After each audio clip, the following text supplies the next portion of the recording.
দেখুন, একটা কম্বিনেশন আপনাদের সাথে আমি শেয়ার করছি। এটা যদিও বা এটা আমি গোয়েল স্টাডি থেকে শিখেছি। তো বলা হয়েছে জীবনে সংঘর্ষ আসে, ঠিক আছে?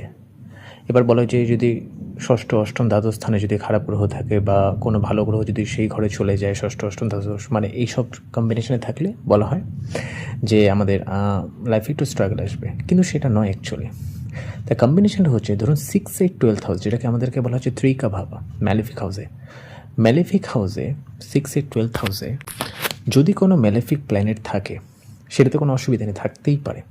6, 8, 12th হাউসে যদি ম্যালেফিক প্ল্যানেট থাকে এবং সেই হাউসের লর্ড মানে আধিপত্য গ্রহ যদি ম্যালেফিকের সাথে যদি অ্যাফ্লিক্টেড হয়ে যায়, সেটা যে কোনো ঘরেই হতে পারে, তাহলে লাইফে একটা সংঘর্ষ বা প্রবলেম আসবে, ঠিক আছে?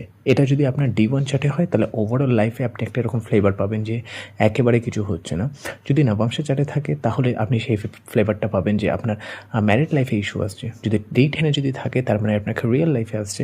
মানে আপনার ম্যালেফিক প্ল্যানেট 6, 8, 12th হাউসে থাকলো এবং তার লর্ড যদি আবার ম্যালেফিকের সাথে অ্যাফ্লিক্টেড হলো। ফর এক্সাম্পল ধরুন আপনার অষ্টম স্থানে শনি আছে আপনার মিথুন রাশিতে। মিথুন রাশি অধিপতি গ্রহ হচ্ছে বুধ।